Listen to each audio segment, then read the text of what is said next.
Did you file today? I did file my report today. And electronically, is that how you did it? Nope, physically. Printed, signed, and staff of my office walked it over to the Senate Business Office, which confirmed with me that they received the report. Can you tell us what you filed, Senator? Sure. We will be releasing a PDF document that will include all of the text of what was included in my statement. I do want to be careful not to release the physical document itself because I don't want to dissuade anybody from potentially filing any other reports because they are confidential, but I do want to be transparent in what I filed, so you will be receiving that PDF. So what does it say? So this happened about 14 months ago. It was 2 days after the election, November 8th. Of 2018, and it was new senator orientation day. So it was my first time here in Lansing and first time meeting many of my colleagues. And after some of our presentations, I walked over to introduce myself to Senator Lucido. He shook my hand, put a hand on the low of my back, grazing my hip and upper rear, and held it there. And we had an exchange where I introduced myself, he asked where I was from, and asked who I had run against. I said I beat my opponent, and his response was, I can see why. And it was deflating, especially after running a campaign for a year and a half. You know, it wasn't, are you qualified for this job? What's your background? How do you feel? It just, in that moment, it felt like a piece of meat.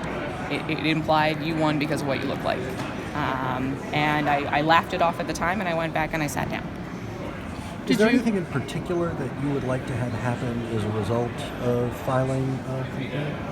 Yeah, you know, I think that specific elements will be left up to leadership in the Senate Business Office, but my hope is that, I know I'm a sitting member. I know that my story carries weight. My staff is also all female currently, which is just by accident, but I have heard no shortage of stories of what it's like here in Lansing. And my hope is that by sharing my story, I encourage other people, men, women of all levels, to be able to share their own story, because it's on us to change this culture and make this a comfortable place for everybody to work. Did you think about reporting it when it first happened? It's something that women make this calculus every day. There are always incidents that happen to us, and I am fully cognizant of on the spectrum of sexual harassment and assault offenses, this is relatively minor. I know that. So I made the calculus at the time that I am a brand new member. I flipped a district against an incumbent. I'm a woman. I'm the youngest person here. I've got to build relationships. I have to make friends to be able to do my job. So I didn't think at the time to report it because I knew I needed to be effective and I needed to get the job done for the people who elected me. Talk a little bit about why you decided to come forward this week. Sure. So I decided to come forward this week after reading Allison's report and specifically hearing the way that she described it. She gave an interview where she said it made her feel small. She immediately snapped back to being 15 years old, and that's exactly how I felt. And in that moment, I felt a bit of responsibility for not having said something sooner, because I made the calculus for my own reasons and for my career, and it just made me think this week how many other women make the same calculus and don't say something and allow it to keep happening. So when I saw the doubling back, first acknowledging that the comment he made to Allison was correct, then effectively blaming her for being offended, and then by the end of the weekend, saying that she has an agenda and an ulterior motive and she heard what she wanted to hear, that wasn't okay for me. So I debated even going public with it. I was just going to file a report so there was something on record, but I felt like it was important to talk about because it is a pattern of behavior, and I wanted to help showcase that to help lend credibility to her story so this doesn't happen to anybody else. Are you expecting the Senate Business Office to open another investigation into it? I'll have to follow up with them to see what their plans are. They did email me back to confirm that they've received it and ask, if I want to reach out and discuss further, that they're happy to have that conversation. But in my conversations with them yesterday, they said that it will be considered along with open investigations as well. If you had it to do over again, would you have told Lucido, hey, don't do that, it bothers me? It's tough. And you think back on your entire career and how many seemingly small moments happen every day. Somebody gives you a hug, somebody touches the small of your back, somebody comments on what you're wearing or how you look or the weight you've lost. And I don't think we're going to get into a place where we call these things out all the time. And I would hope that we have a culture here where people can make honest mistakes and learn what people are comfortable with and just be a good person. And if somebody says they're uncomfortable, apologize to them and change your behavior. Is that what you want, an apology? Honestly, I'm fine. And I want to reiterate to people, I think it would be nice. I don't think it was unexpected to hear. The comment was that he feels this was politically motivated on my part. I mean, there is no calculus where this is a benefit to me. And I currently represent a district that was long held as a Republican district. This is a risk and I know that, but I feel like it's important and I just want to, in any small way, if I can make this a better place to work, I will sleep better at night. Have you talked with Senator Lucido today? I have not. Have you received a lot of support from your Democratic colleagues? Yes, overwhelmingly. And I updated everybody, and we had some conversations with the Senate Democratic women last week just about how to respond to what happened to Allison. And you know, in the room, everybody's got stories. And I think when I realized that, you know, my story is corroborated, somebody saw it, I've got backup. If I can help in any small way that I wanted to, and everybody's been tremendously supportive.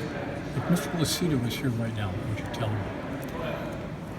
To have a conversation with me. You know, if he walked up to me or Allison and said, I'm sorry you felt that way, let's talk about it, I would welcome that and would stand together with him and say, let's make this a better place for everybody to work together, because that's how we get through this. I mean, there's always going to be awkward moments. We deal with sensitive issues. Politics is divisive enough as it is.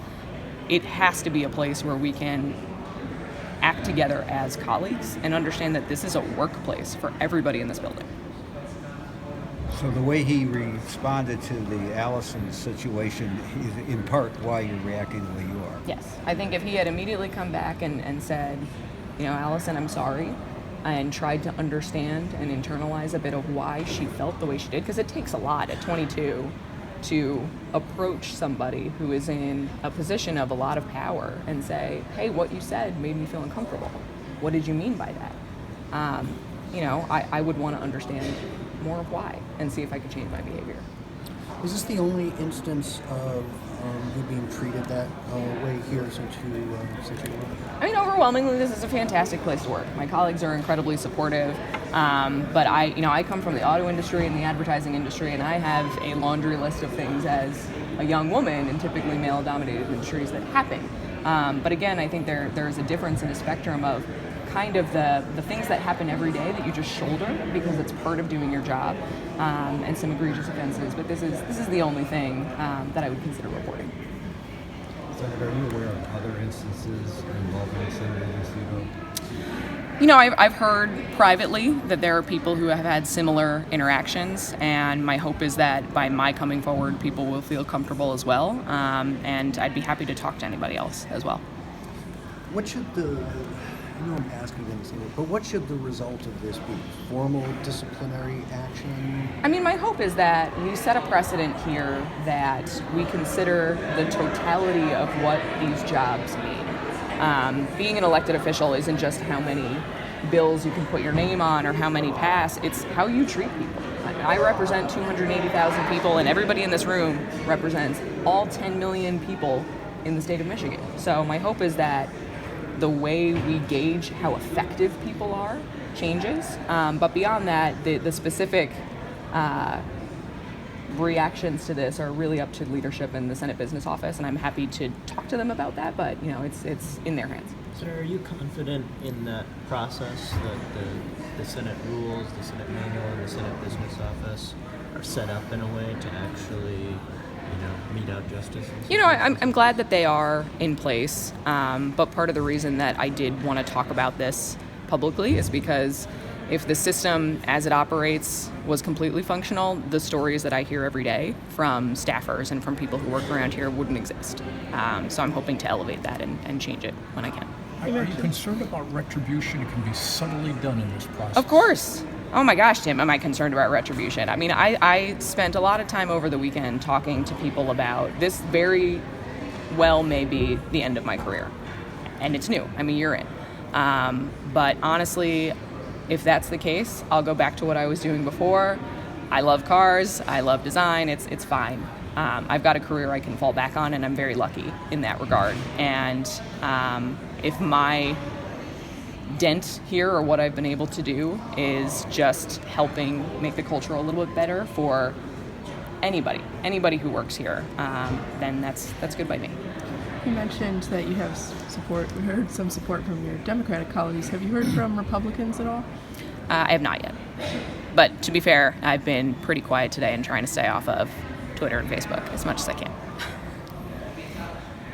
How do you make the culture better when there can be, political repercussions for people that are, unseen? It's hard for us to see, hard for the public to see. That seems to be a concern of a lot of the staffers, isn't that they don't want to speak out because they feel like there will be some type of repercussion that will fall on them that no one will realize except them. Yeah, absolutely. And it is hard to report. It was hard for me, right? This is 14 months later. And I decided to come forward. And I recognize that I am in a position that warrants me a little more flexibility. The only people who can decide whether or not I'm here are my constituents. But my hope is that we encourage and support people who come forward, and the more of us that do, and that's everybody, and that's men, women. If you see it, if something happens to you and it's uncomfortable, tell people and let's have an open dialogue. But that just happens if we keep pushing and keep chipping away at it. Thanks. Thank you. Thank you. Senator McMorrow, I came in so late. My